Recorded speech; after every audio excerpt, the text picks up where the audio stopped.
ಎಲ್ರಿಗೂ ನಮಸ್ಕಾರ. ದಯಮಾಡಿ ಯಾರು ಬೇಜಾರು ಮಾಡ್ಕೋಬೇಡಿ. ಲೇಟ್ ಮಾಡಿದೆ, ಆಮೇಲೆ ಯಾಕೆ ಇಷ್ಟೊಂದು ಬಿಲ್ಡಪ್ ಕೊಡ್ತಾವನೆ ಹಂಗೆ ಹಿಂಗೆ ಅಂತ ಬೇಜಾರಾಗಬೇಡಿ. ಕ್ಷಮಿಸ್ಬಿಡಿ, ಅದೊಂದು ತಪ್ಪು ಮಾಡಬಾರ್ದಾಗಿತ್ತು, ಮಾಡಿಬಿಟ್ಟಿನಿ. ಏನಪ್ಪ ಅಂದರೆ ಇವಳು ಡೆಲಿವರಿ ಡೇಟ್ ಇದ್ದಿದ್ದು ಮಾಮೂಲಿ ಹೇಳಿದ್ನಲ್ಲ ಮೊದಲೇ 14ನೇ ತಾರೀಕು ಡೆಲಿವರಿ ಡೇಟ್ ಇತ್ತು. ಆಲ್ರೆಡಿ ಮಗು 13ನೇ ತಾರೀಕು ಡೆಲಿವರಿ ಡೇಟ್ ಇತ್ತು. ಆಲ್ರೆಡಿ ಡೇಟ್ ಆಗೋಗಿತ್ತು. ಪಾಪುನೂ ಕೂಡ ಬೆಳವಣಿಗೆ ಆಗಿದ್ದ.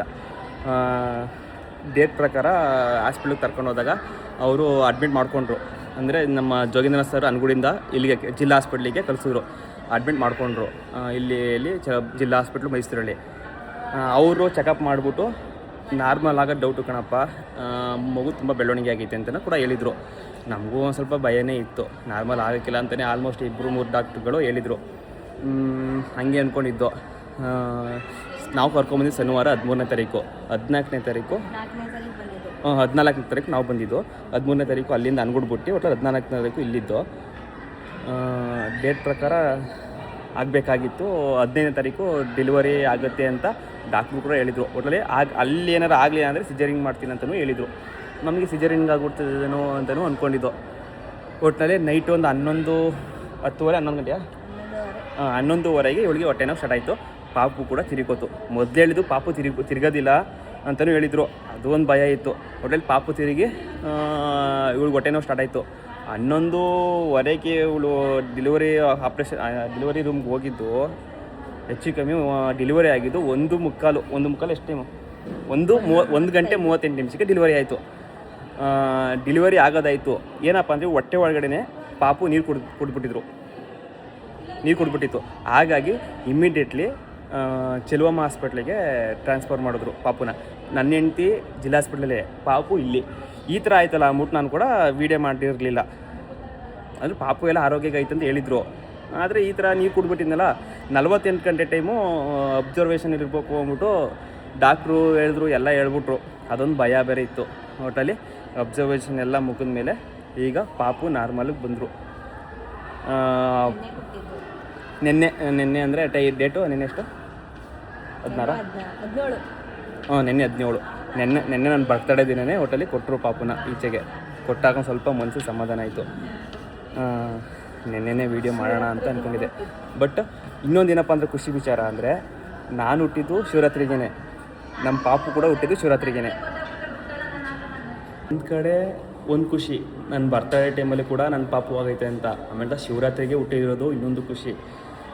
ಆ ಖುಷಿ ಜೊತೆಗೆ ಈ ಪಾಪು ಬೇರೆ ನೀರು ಕುಡ್ಬಿಟ್ಟವ್ರೆ, ಐಸ್ ಒಳಗೆ ಬೇರೆ ಹಾಕ್ಬಿಟ್ಟವ್ರೆ. ಅದೊಂದು ಭಯ. ಇಂತೂ ಹೆಂಗೆ ಹೊತ್ತಿಗೆ ಅವ್ರು ಟ್ರೀಟ್ಮೆಂಟ್ ಎಲ್ಲ ಮಾಡಿ 2 ಗಂಟೆ ರಾತ್ರಿಗೆ ಇಲ್ಲಿ ಕರ್ಕೊಬಂದು ಟ್ರೀಟ್ಮೆಂಟ್ ಸ್ಟಾರ್ಟ್ ಮಾಡಿ ಲಾಸ್ಟ್ಗೆ ಅವನು ಪಾಪು ರಿಕವರಿ ಆದಮೇಲೆ ಇವತ್ತು ಬೆಳಿಗ್ಗೆ ನೆನ್ನೆ ಸಾಯಂಕಾಲ ಒಂದು 4 ಗಂಟೆಗೆ ಪಾಪುನ ನಮಗೆ ವಾರ್ಡ್ಗೆ ಶಿಫ್ಟ್ ಮಾಡಿದ್ರು. ಈಗ ಆಲ್ಮೋಸ್ಟು ಯಾವ ಪಾಪು ಅಂತ ನೀವು ಗೆಸ್ ಮಾಡಿರ್ತೀರಿ.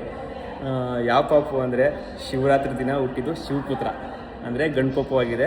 ಆರೋಗ್ಯವಾಗಿ ಚೆನ್ನಾಗವನೆ. ಈಗ ಅಲ್ಲಿಗೆ ಹೋಯ್ತಾ ಇದ್ವಿ. ಇವ್ಳು ವಾಕ್ ಮಾಡ್ಸೋಕ್ಕೆ ಡಾಕ್ಟ್ರ್ ಹೇಳಿದ್ರು. ವಾಕ್ ಮಾಡಿಸ್ಕೊಂಡು ಹಂಗೆ ವೀಡಿಯೋ ಮಾಡೋಣ ಅಂತ ಮಾಡಿದ್ದೆ.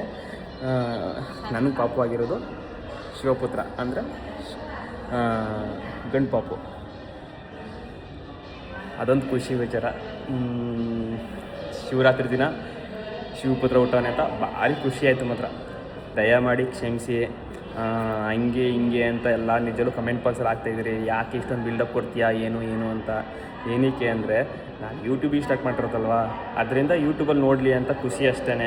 ಅದೊಂದು ಮೋಟಿವೇಶನ್ ಆಗುತ್ತೆ, ಅದೊಂದು ನನಗೆ ಇಷ್ಟ ಆಗುತ್ತೆ ಅಂತ ಅಂದ್ಕೊಂಡಿದ್ದೆ. ಬಟ್ ಇಷ್ಟೆಲ್ಲ ಜನಗಳು ಬೇಜಾರು ಮಾಡ್ಕೊತೀರಿ ಅಂತ ಗೊತ್ತಾಗಿದ್ರೆ ನಿಜವೂ ನಾನು ಇದ್ರೆ ಹೇಳ್ತಿರ್ಲಿಲ್ಲ, ಮುಂಚೆಗೆ ಹಾಕ್ಕೊಡುವೆ. ಆಮೇಲೆ ಇಷ್ಟೆಲ್ಲ ಹೇಳ್ಬೇಕು ಅಂದರೆ ಲಾಂಗ್ ವೀಡಿಯೋ ಆಗುತ್ತೆ.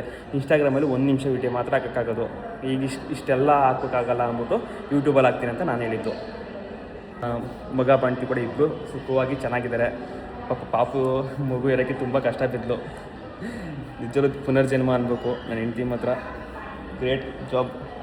ಖುಷಿಗೆ ಏನೇನೋ ಮಾತಾಡ್ತಾವನಿ, ಬೈಕಬೇಡಿ. ಏನಾದ್ರು ತಪ್ಪಾಗಿದ್ದರೆ ಕ್ಷಮಿಸಿ. ನನ್ನ ಹೆಂಡ್ತಿ ಕೂಡ ಚೆನ್ನಾಗಿದ್ದಾರೆ.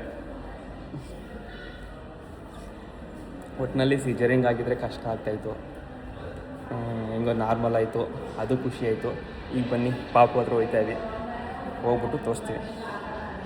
ಪಾಪು ಹತ್ರ ಇವತ್ತು ಸದ್ಯಕ್ಕೆ ನಮ್ಮಮ್ಮ ಅವರೇ. ಇವರು ನಮ್ಮಮ್ಮ. ಸ್ಟಾರ್ಟಿಂಗು 2 ದಿನ 3 ದಿನ ನಮ್ಮ ಅತ್ತೆ ಮತ್ತು ನಮ್ಮ ಚಿಕ್ಕಮ್ಮ ಎಲ್ಲ ಇಲ್ಲೇ ಇದ್ದರು.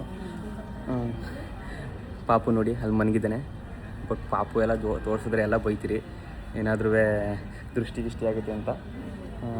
ಪಾಪು ಮಕ್ಕೆಲ್ಲ ತೋರಿಸಿಲ್ಲ ಅಂತಲೂ ಕೂಡ ಬೇಜಾರಾಗಬೇಡಿ.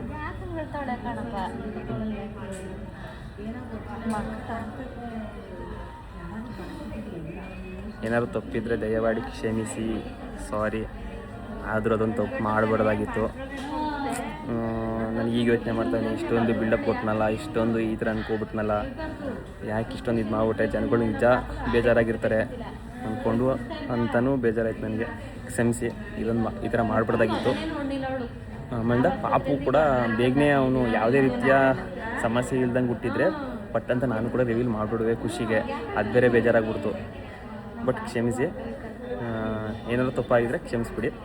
ಈ ನೆಕ್ಸ್ಟ್ ವೀಡಿಯೋ ಮೇಲೆ ಇನ್ಮೇಲೆ ಬಿಡೋ ವೀಡಿಯೋಗಳೆಲ್ಲ ನೀಟಾಗಿ ಬಿಡ್ತೀನಿ. ಹೀಗೆ ಸಪೋರ್ಟ್ ಮಾಡ್ತಾಯಿರಿ. Thank you.